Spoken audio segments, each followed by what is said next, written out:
All right, hey, what's up, everybody? Mike Lindsley back with you. It is a Friday, it's a Fish Friday. See you, Mike, and cannot wait to dive into my lunch. I don't know what I'm going to get yet. Might be a meatball bomber, might be some pizza, some mac and cheese, but you can stop here for lunch or dinner for your fish sandwich or your entree. Fish Friday, it's luscious, it's amazing. Put it with the coleslaw, put it with the mac and cheese, put it with the fries, all here at Rosie's Corner. Pizza wing combinations, chicken salads to go, desserts, Pepsi products out of the cooler. It's all here at Rosie's, hot and cold subs, and some burger choices as well as stuffed shells and many, many other things here at Rosie's Corner. And be on the lookout. Just in a few weeks, the warm weather is going to kind of dwindle away, and that cool weather menu items, those cool weather menu items come back, like turkey slop Tuesday, chicken and biscuit Wednesday, and of course, meatloaf Monday. Wanted to hit on two things here in the video. Telling you right now, Tom Brady is unbelievable. 44 years old. The guy has been to 10 Super Bowls. He's won 7. And last night, he looked like he was 25 again. I mean, that second drive that he put together, he was so precise, so surgical. And obviously, late in the game, he made a throw to Chris Godwin. He fumbles. Dallas recovers. Dallas eventually takes the lead with a field goal, 29-28. But they left a minute and 26 seconds on the clock for number 12. It's just that, it's all the time he needs. I mean, a minute and a half is an eternity for that guy. And Godwin made up for it through the back shoulder pass to the left on that drive. Which there was some contact there, but I think that, they're never going to call that, and they're especially not going to call it with Brady at quarterback. Physical contact and all the rest, but I think that, the no call, I don't have a problem with it. And then Tampa Bay kicks a field goal and wins, and Brady was spreading it out to everybody. Mike Evans didn't really have a great game. But it was because Antonio Brown was getting so many targets, and Chris Godwin and Gronk looked phenomenal. I mean, speaking about another guy who looked like he was 25-30, I mean, is he on the TB12 diet? He might be, although he's probably combining that with 30 racks here and there as well. But, boy, Tampa Bay looked really, really good. If you're a Buccaneer fan, I wouldn't be worried or concerned. I think it would just be something to look at.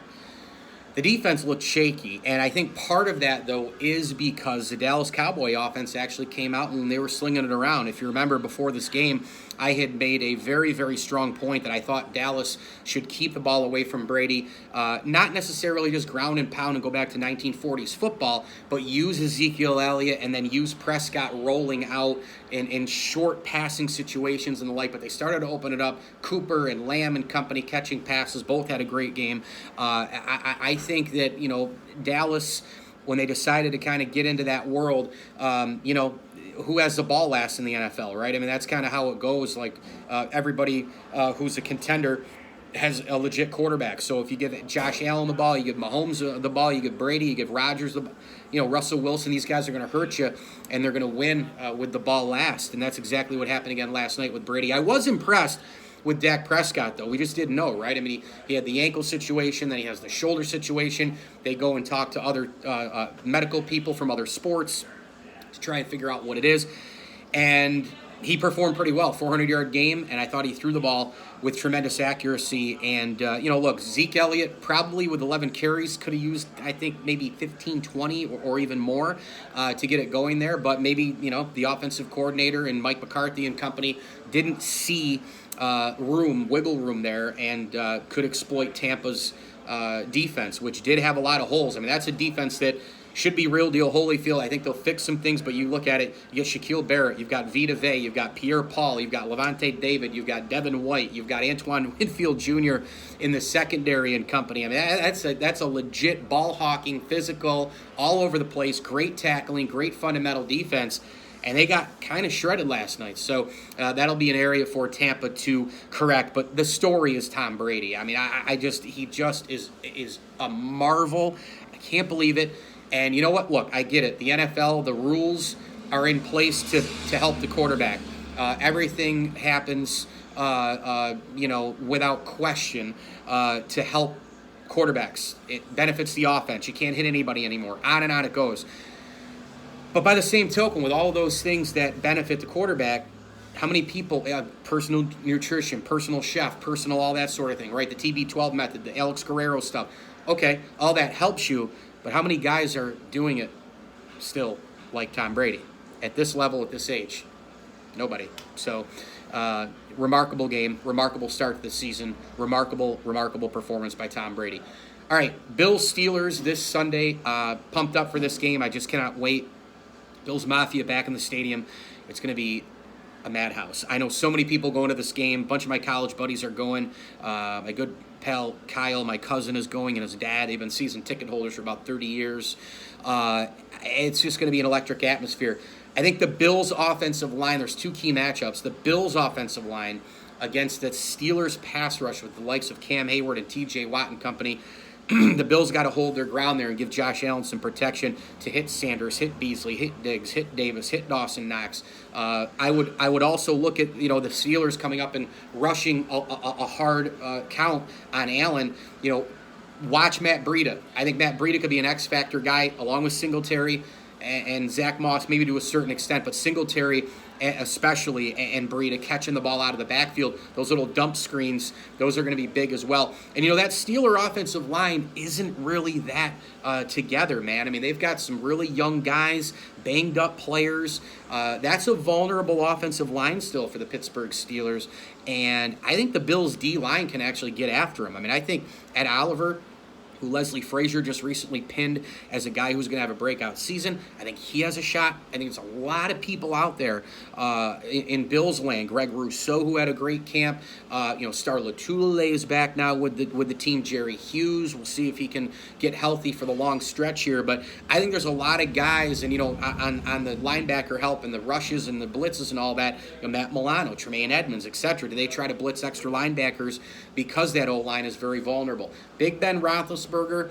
obviously he looks more nimble, he looks more mobile, he looks better, he looks trimmer, he looks fit, and everything coming out of Steelers camp is that he is pegged to have a big year. And then you've got Juju Smith-Schuster, you have Chase Claypool, you do have some weapons there on the Steeler offense. That's still a solid receiver group.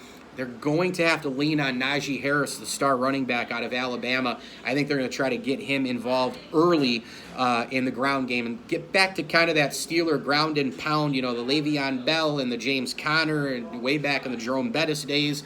Hand off to the running back.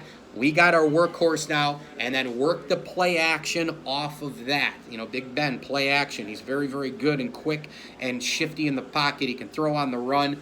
That will be probably a little bit of a game plan for the Pittsburgh Steelers on Sunday. Can't wait for it, though. I'm going to take the Bills in this game, 31-21.